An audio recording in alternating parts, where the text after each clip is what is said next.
My wife abused my son for 8 years while I worked. I installed hidden cameras and discovered she used his dead mom's sweater to clean. I kicked her out that night, and the judge left her with nothing. I'm 38 years old. I work in finance, and what happened a few months ago with my ex-wife, Jennifer, basically destroyed what I thought was my family, but at the same time saved my son from something that, looking back, I should have seen much sooner. The truth is, I feel like the worst father in the world for not realizing for 8 full years what was happening under my own roof. But well, here I am, trying to rebuild things with my son Noah, who's 10 years old and is literally the only reason I get up every morning. I guess I should start from the beginning. When I met Jennifer, Noah was like 2.5, maybe 3, when his mom died in a car accident. It was devastating. I mean, I was 30 years old and suddenly I was a single dad with a little kid who didn't understand why his mom wasn't coming home. Like 2 years passed before I started dating anyone again, and then I met Jennifer at a work event. She had a daughter, Madison, who at that time would have been about 3, I think. And at first everything seemed perfect. You know, like those blended families you see in movies where everyone gets along and they're happy.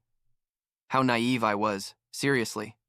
We got married when Noah was 5 and Madison was 6, and I was convinced I was giving my son a complete family again. Jennifer worked part-time in marketing or something like that, but I was the one bringing in most of the money. Worked long hours at the investment firm, and I thought I was doing the right thing. You know? Providing for my new family, giving Noah stability. What I didn't know, what I didn't see for years because I was busy being the perfect provider, was that Jennifer treated Noah like he was invisible when I wasn't around. The signs were there, I guess. Noah was always a quiet kid, sensitive. He liked to draw and make things with his hands, and over the years he became quieter and quieter. I attributed it to growing up, to early adolescence, to missing his mom, to 1,000 things other than the truth. Jennifer was never affectionate with him. That's true. But she wasn't openly cruel when I was present either. She was more indifferent, cold, like Noah was just another piece of furniture in the house. And Madison, God. Madison was the princess of the house, had everything she wanted, all the new toys, all her mom's attention, and I justified all of that thinking, well, Jennifer obviously was going to have a special connection with her own daughter. That's normal, right?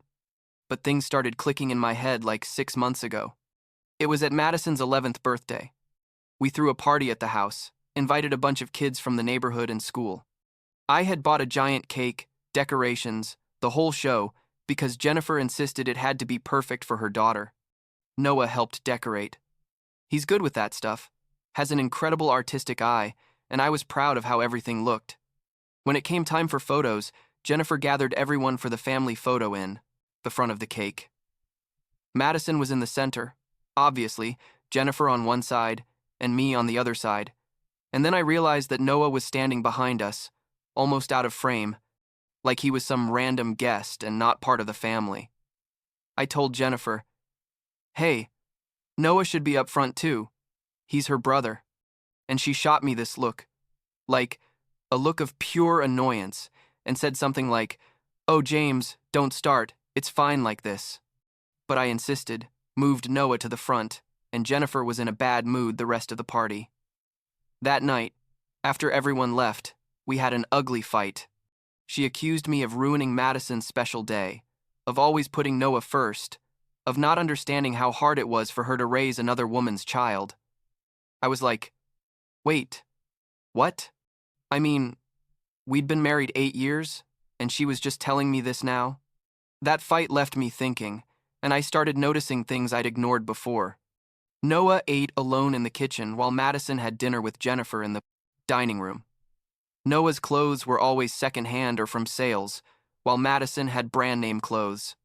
Noah's room was the smallest in the house, basically a glorified closet, while Madison had the big room with a private bathroom. And the worst part, what broke my heart when I finally saw it, was that Noah never asked for anything, never complained, never demanded attention. He'd gotten used to being invisible. So I made a decision that probably sounds extreme, but I needed to know what was happening when I wasn't there. I installed hidden cameras in the house. Yeah, I know, it sounds paranoid, sounds invasive, but I had this feeling in my stomach that wouldn't leave me alone. I put one in the living room, one in the kitchen, one in the hallway near the bedrooms. I told Jennifer they were security cameras because of the robberies that had happened in the neighborhood, and she didn't even ask much about it. I connected everything to my phone so I could watch the recordings from work. What I saw on those cameras over the next 2 weeks destroyed me.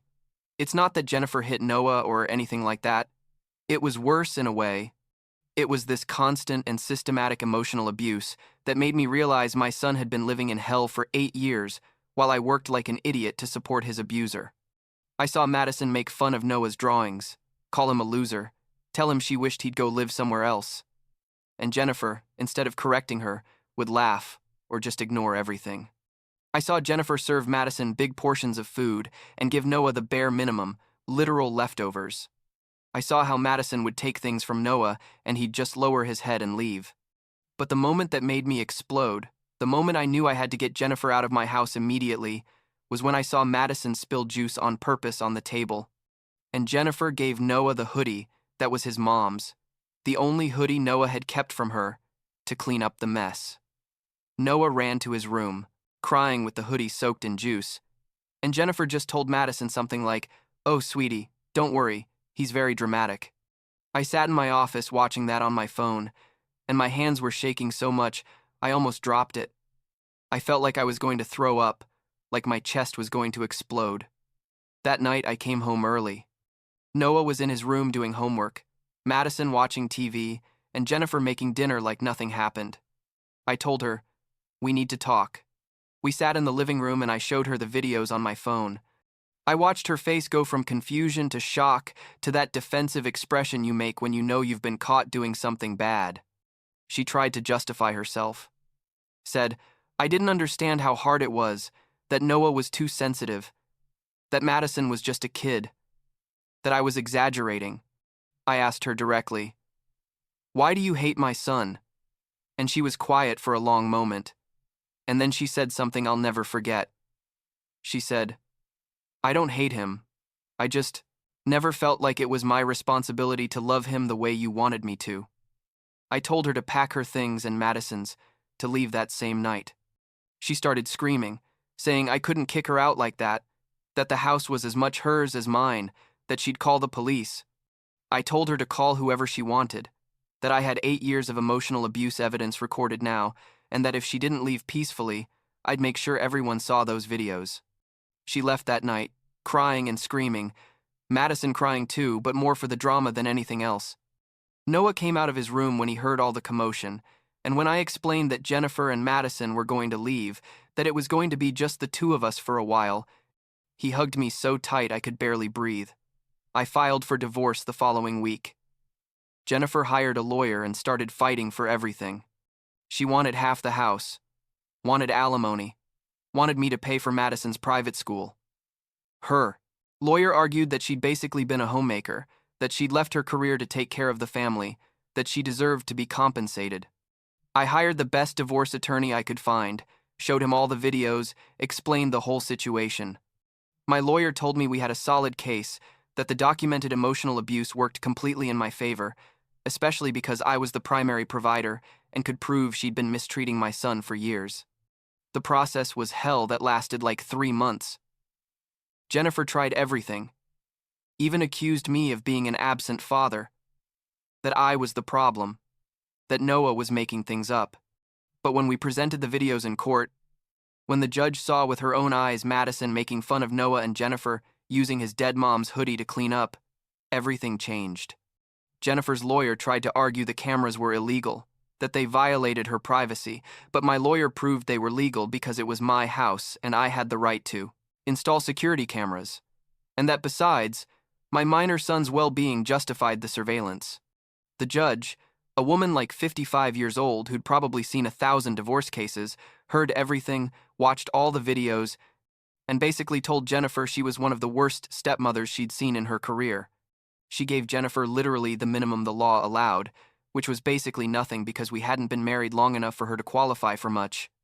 And because I could prove her behavior had been harmful to Noah, I kept the house, got full custody of Noah, obviously, and only had to give Jennifer a ridiculous amount of money, like $20,000 or something.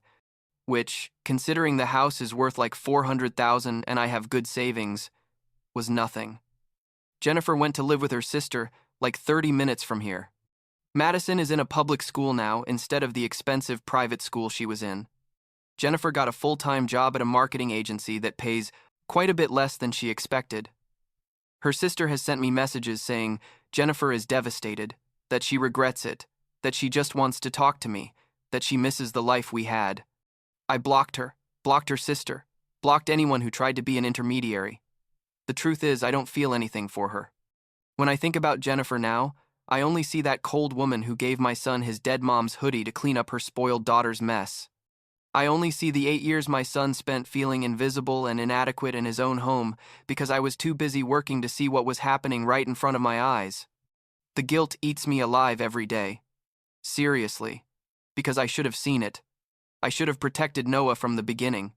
And instead, I let that woman abuse him throughout his entire childhood. Noah is better now. That's all that matters. He's seeing a therapist twice a week, an incredible woman who specializes in childhood trauma.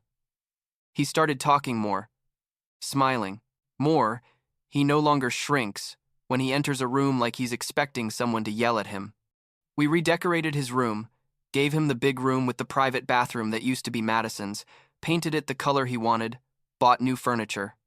He's in art classes on Saturdays because he finally has space to explore his creativity without anyone making fun of him. I changed my schedule at work. Now I leave earlier to be with Noah, to cook with him, to help him with his homework, to simply be present in the way I should have been all along. We have pizza on Fridays, watch movies on Sundays, go to the park when the weather's nice. It's simple, it's quiet, and it's what we should have had from the beginning, without the poison of Jennifer and Madison in our lives.